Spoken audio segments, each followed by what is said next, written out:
Hello नमस्ते friends, जय हिंद जय भारत। तो आज हम बात कर रहे हैं कि हमारा जो ये चोल साम्राज्य है इसका उदय कैसे हुआ। चोल साम्राज्य का उदय कब हुआ और किस प्रकार हुआ। इससे पहले कोई साम्राज्य था जो कमजोर पड़ा और चोल साम्राज्य का उदय हुआ।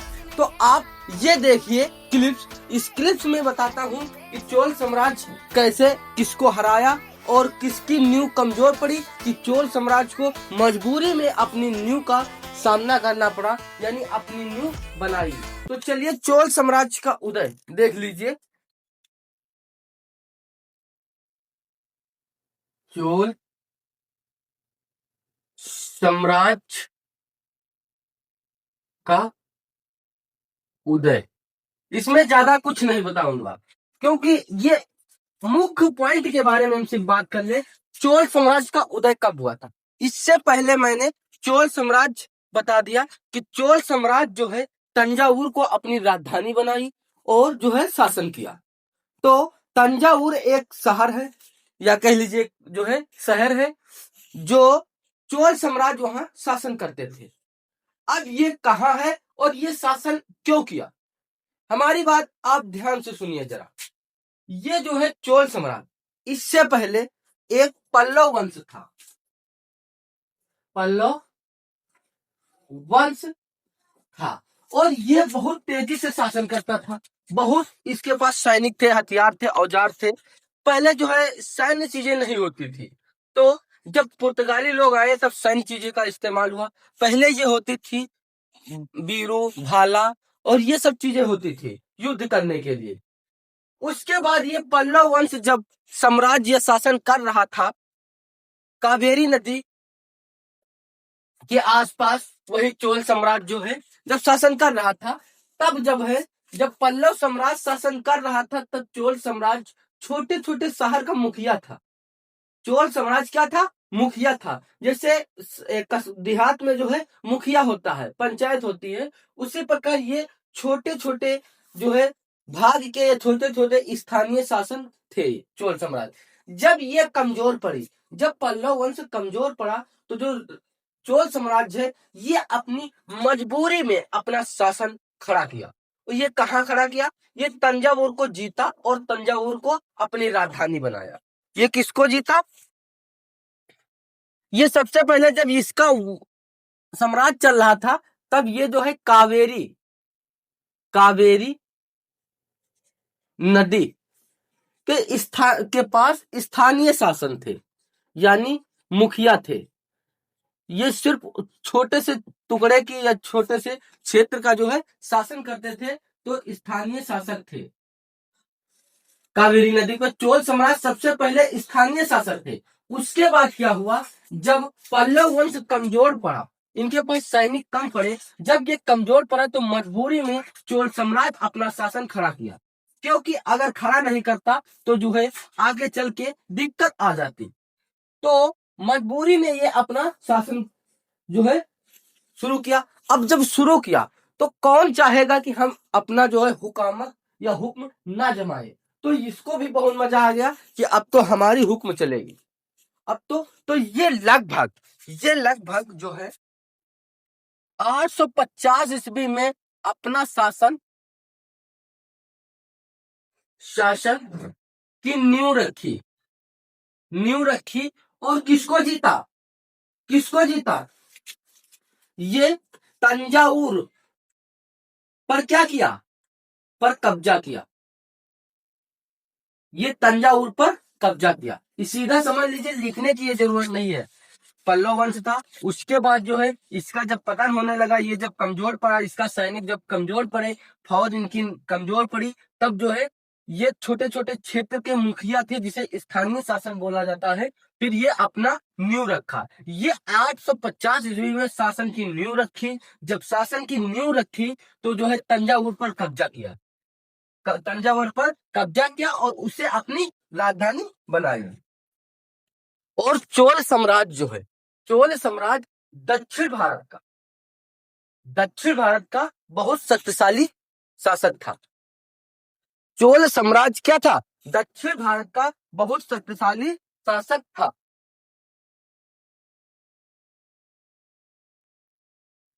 और चोल साम्राज्य आगे चल के दक्षिण भारत में,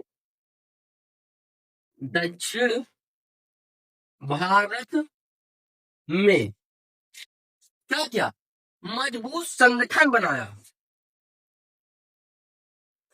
मजबूत संगठन बनाया। भारत अपने लिए, भारत के साम्राज्य जो है अपने लिए बहुत कुछ किए, पर ये साम्राज्य जो है आपस में फूटते थे, आपस में बिखरते थे, आपस में विघटन करते थे। इसकी वजह से कोई ना कोई व्यक्ति जो है भारत आकर आक्रमण कर देता था। क्योंकि ये कहता था, राजपूत कहता था हमारा शासन चलेगा, पाल कहता था हम करेंगे, सम्राट और जो है राष्ट्रकूट कहता था हम करेंगे।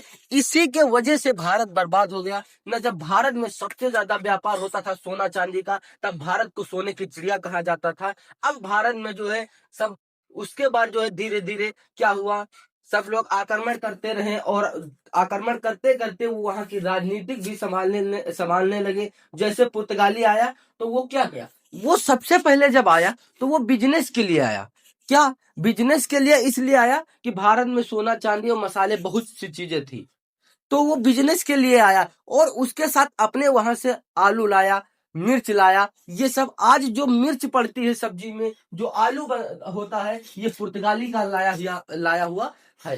अगर पुर्तगाली यहाँ ना आता तो जो है आपको आलू आज भी देखने को नहीं मिलता। तो चलिए, ये जो पुर्तगाली जब आया तो पुर्तगाली भी तमाम प्रकार की झंझटों से या तमाम प्रकार की दिक्कत लेकर आया। क्योंकि जब समुद्र में लहरें उठती हैं तो एक से एक कश्तियां डूब जाती हैं, एक से एक नाव डूब जाते हैं। उस समुद्र की लहरों को पार करते हुए वास्को ड गामा भारत 1498 ईस्वी में आया। तो ये चोल साम्राज्य जो है आपको समझ में आ गया, चोल साम्राज्य। अब चोल साम्राज्य का मुख्य जो है उदय होने का मुख्य कारण क्या था, ये हमने बता दिया। चोल साम्राज्य का उदय होने का मुख्य यही कारण था, पल्लव वंश कमजोर हुआ और जिससे इसलिए ये अपना साम्राज्य की नींव रखी कि कोई और व्यक्ति, कोई और साम्राज्य आकर यहाँ शासन न चलाए। इसलिए ये चोल साम्राज्य मजबूरी में, समझ लीजिए, नींव रखी। इतनी बात समझ में आ गई। अब इसका उदय होने का यही कारण था और इसके जो है नींव रखने वाले, इसके संस्थापक कौन थे, तो इसके संस्थापक के बारे में हम बात करें।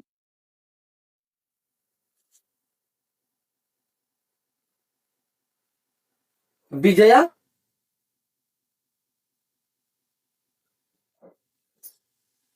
इसका संस्थापक विजयालय। विजयालय ने जो है सबसे पहले चोल साम्राज्य की नींव रखी, चोल साम्राज्य की नींव रखी। और यही विजयालय जो है सबसे पहले कावेरी नदी के स्थानीय क्षेत्रों में जो है शासन मुखिया का काम करता था। फिर धीरे धीरे क्या हुआ, धीरे धीरे ये हुआ कि जो है मुखिया ही एक बड़ा साम्राज्य खड़ा कर दिया। अब ये कहते हैं सर सुल्तान क्या होता है, सुल्तान, ये सुल्तान समझ रहे हैं क्या होता है, ये एक अरबी शब्द है।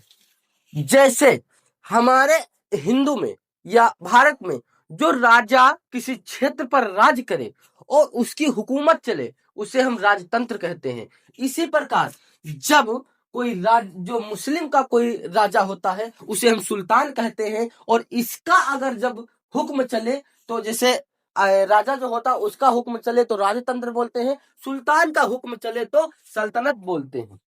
जैसे दिल्ली सल्तनत का आप नाम सुने होंगे। समझ में आ गया, इतनी बात समझ में आ गया। चलिए, और ये इसलिए मरता था जो है, ये इसलिए उस क्षेत्र पे किसी को नहीं आने दिया, ये मजबूरी में इसलिए जो है अपना साम्राज्य खड़ा किया कि वहां की जमीन, वहां की भूमि बहुत उपजाऊ थी, वहां की भूमि जो है बहुत उपजाऊ थी, अधिक धन होता था और वहां जो है बहुत समुद्री व्यापार भी बढ़िया होता था क्योंकि उपजाऊ मिट्टी थी। मिर्च वगैरह जितना भी हो सकता है आप लगा सकते हैं उपजाऊ मिट्टी में, क्योंकि तब जो है मिट्टी जो पृथ्वी वो सोना उगल रही थी, तो उस समय वो जो है भूमि बहुत उपजाऊ थी, तो उस भूमि पर किसी और व्यक्ति का आक्रमण ना हो, हमला ना हो, कोई और व्यक्ति शासन ना करे, इसीलिए ये चोल साम्राज्य शासन किया। अब बताइए चोल साम्राज्य की कौन गलती थी शासन करने के लिए? कोई गलती नहीं थी, ये भारत को बचाने के लिए और ये काम किया, और भारत की भूमि को या अपना मुनाफा कमाने के लिए ये भी काम किया। न भारत आज इस पोजीशन पे है, फिलहाल इस पोजीशन पे नहीं आता। और जब वास्को डेगामा भारत आया, उसके बाद ये जो अपने अपने जो है शक्तिशाली दिमागों से लोग नाव का अच्छे तरीके से प्रयोग करने लगे। इससे पहले समुद्री रास्ता बहुत कम, क्योंकि समुद्री रास्ता पर सिर्फ किसका हक था?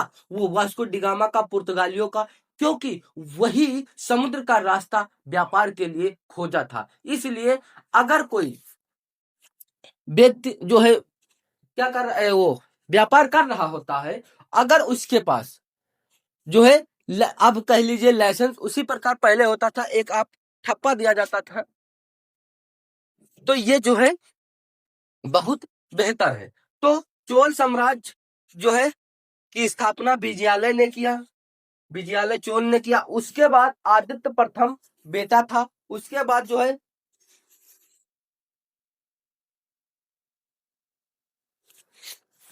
विजयालय चोल, उसके बाद जो है उसका बेटा आदित्य प्रथम, फिर प्रांतांत प्रथम,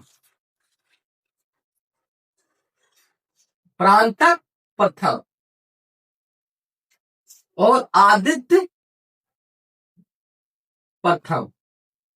अब ये जो है विजयालय, फिर आदित्य प्रथम, फिर प्रांतक प्रथम, ये जो है क्या किया? ये प्रांतक प्रथम, ये जो है ये तो खड़ा किया साम्राज्य, और ये विस्तार किया, ये विस्तार किया, यानी साम्राज्य को अपने बढ़ाया, साम्राज्य को बढ़ाया। और जब ये शासन कर रहा था आदित्य प्रथम, तो जो है चोल साम्राज्य की शक्ति बहुत मजबूत थी, शक्ति बहुत कह लीजिए मजबूत थी, यानी बहुत बड़ा शासन था,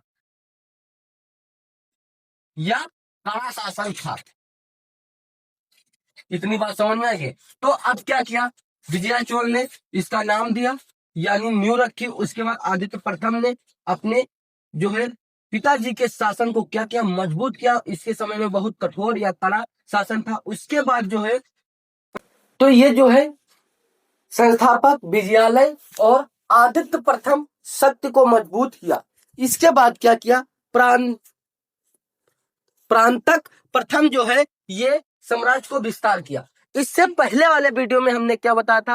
राजराज प्रथम ने, और आपको बताया था राजेंद्र प्रथम ने, राजेंद्र प्रथम ने और राजराज प्रथम ने ये क्या किया, ये हमने बताया था। जरा इसको डिटेल में बात कर लीजिए, इसको ज्यादा समझने की बात जरूरत नहीं।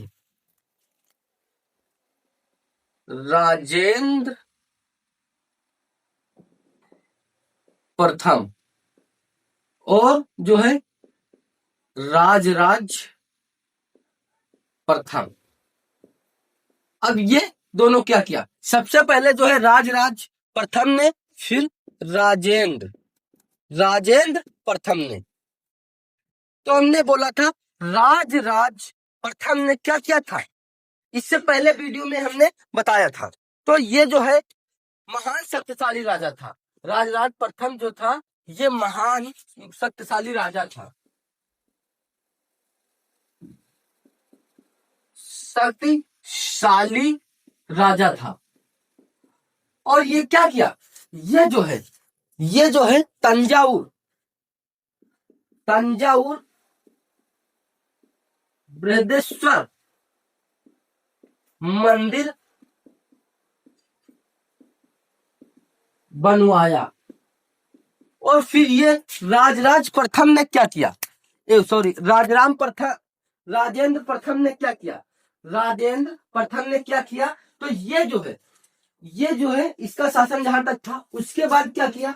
ये जो है इंडोनेशिया और मलेशिया पर भी कब्जा किया।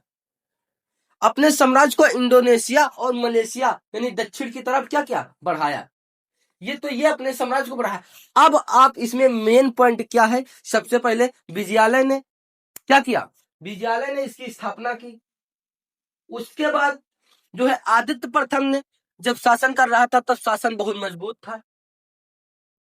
फिर प्रांतक जब ये प्रथम जो शासन कर रहा था तब ये साम्राज्य को बढ़ाया। उसके बाद 2 पॉइंट ये आपके हैं, राज प्रथम ने महान शक्तिशाली राजा था, चोल साम्राज्य का बहुत महान शक्तिशाली था। और ये तंजावुर पर जब कब्जा किया गया उसके बाद जो है तंजावुर में एक बृहदेश्वर मंदिर का बनवाया। और जो है राजेंद्र प्रथम ने क्या किया, ये राजेंद्र प्रथम ने मलेशिया इंडोनेशिया साम्राज्य विस्तार किया। तो जो है इंडोनेशिया में सबसे ज्यादा जनसंख्या मुस्लिम होती है, सबसे ज्यादा जनसंख्या वाला देश इंडोनेशिया ही है।